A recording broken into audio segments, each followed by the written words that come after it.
बिस्मिल्लाहिर्रहमानिर्रहीम। अस्सलाम वालेकुम नाज़रीन इकराम, मैं हूं मोहसिन शहजाद मुगल और आप देख रहे हैं वैल्यू न्यूज़।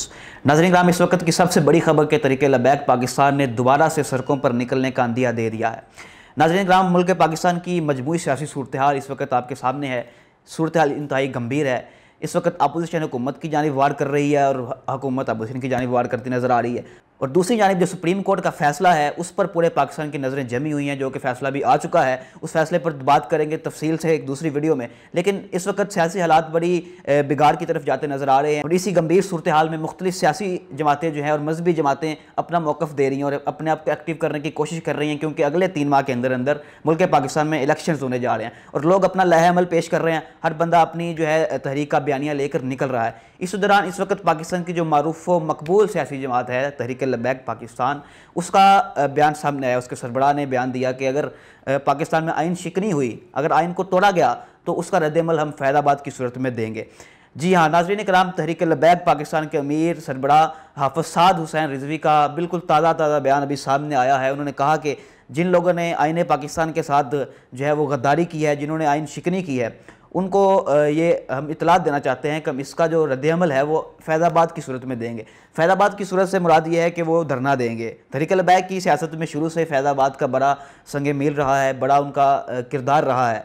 2 शहरों को जोड़ने वाला जो फैज़ाबाद है, इन्होंने हमेशा से वहाँ जाकर धरना दिया और अपने जो मुतालबात थे उनको मनवाने की कोशिश की। तहरीक लबैक इस वक्त दोबारा से ये कहती नज़र आ रही है। ज़ाहिरन उसका मतलब सिर्फ तहरीक इंसाफ को टारगेट करना है कि तहरीक इंसाफ ने असम्बलियाँ तोड़ी, उन्होंने आइन शिकनी की। अगर ये आइन शिकनी करेंगे तो फिर इनके ख़िलाफ़ हम वैसे ही रद्द-ए-अमल देंगे जैसे हमने अपने माजी में दूसरी हुकूमतों के ख़िलाफ़ धरने देकर दिया था। तो इसका बयानिया जो इनकी मजलिस शूरा का पिछले दिनों मीटिंग हुई, उसका आपको मैं जो है मिनट्स उनका एजेंडा जो है पढ़ के सुनाता हूँ। उसमें उन्होंने क्या कहा कि तहरीक लबैक पाकिस्तान आइन पाकिस्तान के साथ किसी छेड़छाड़ पर वैसे ही रद्द-ए-अमल देगी जैसे इलेक्शन फॉर्म्स में तरमीम पर हमने फैज़ाबाद में धरना दिया था। उसके अलावा उनके मजलिस शूरा के इजलास में ये कहा गया कि पाकिस्तान में जारी शदीद आइनी और सियासी बहरान में साबका हुकूमत तहरीक इंसाफ और अपोजिशन मुस्लिम लीग नून और पीपल्स पार्टी तीनों शामिल हैं।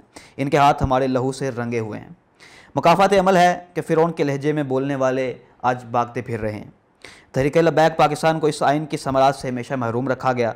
आइन पर अमल होता तो हमारे मुतालबात रियासत पाकिस्तान के मुतालबात करार पाते, हमारे जिगर के टुकड़े छलनी न किए जाते।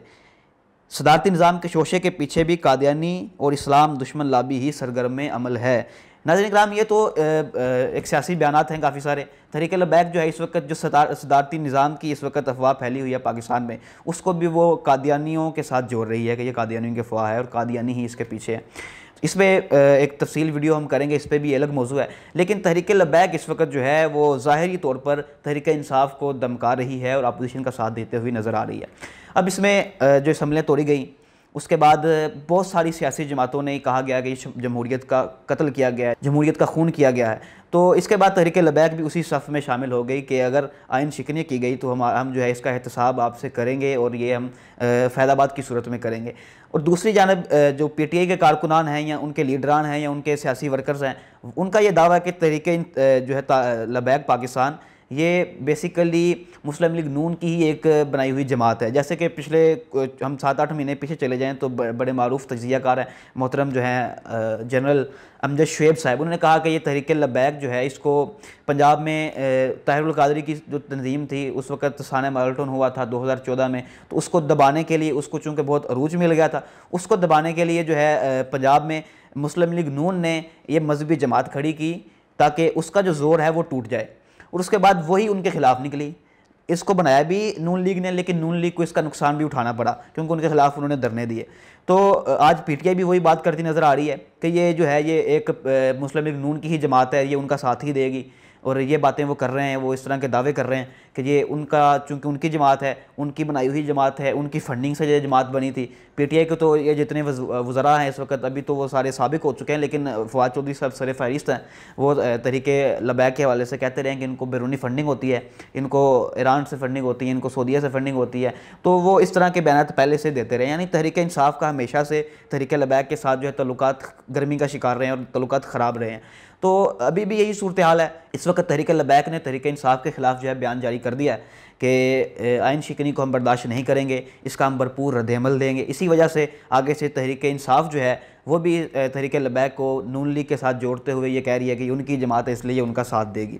तो बाकी इस वक्त तहरीक लबैक पाकिस्तान का अगला लाहेअमल क्या है, वो आगे अगले इलेक्शन में क्या करने जा रहे हैं। तो तकरीबन सिर्फ 3 माह रह चुके हैं अगले इलेक्शंस में। तो सारी सियासी पार्टियां इस वक्त अपनी तैयारी में हैं, अपने इलेक्शंस की तैयारी में हैं कि इलेक्शंस की कैंपेन चलाएं और कोई ना कोई बयानियां लेकर चलें, अवाम में निकलें वो। तो इस वक्त तहरीक लबैक जो दोबारा से, जैसे उनको एक वक्त बड़ा अरूज आया था, उनका जो उनके धरने के दिन थे उनका बड़ा ही मकबूलियत का अरूज था, लेकिन अचानक से जब वो खामोश हुए तो उनकी दोबारा से वही जो मकबूलियत थी वो नीचे गिरती हुई नजर आई हमें। लेकिन अब वो दोबारा से इस चीज़ पर सरगर्म अमल हैं कि उनकी मकबूलियत दोबारा से अरूज पर पहुँचे और वो सड़कों पर निकले और वो जो सियासी मामलात हैं उसमें मुदाखलत करें। और इस वक्त इस दफ़ा उनका जो इस इलेक्शन में टारगेट है कि वो पाकिस्तान में 30 सीटें लेना चाहते हैं, 30 सीटें लेकर, ताकि वो एक बहुत बड़ी पार्लिमानी जमात बनकर सामने आए और वो पार्लियामेंट में उनका एक अच्छा मकाम हो। ये उनका टारगेट है कि वो 30 जो है कम अज़ कम 30 सीटों से जीत कर आएँ। ये उनकी मजलिस शूरा के इजलास में कल सारा कुछ डिसाइड हो चुका है। तो अब आइंदा का इनका ये लाहेअमल है। इसके बाद बाकी तमाम तफसीलात और अपडेट्स आपको देते रहेंगे वैल्यू न्यूज़ से। इसी के साथ याद दीजिए, इंशाल्लाह फिर मुलाकात होगी। अल्लाह हाफिज़।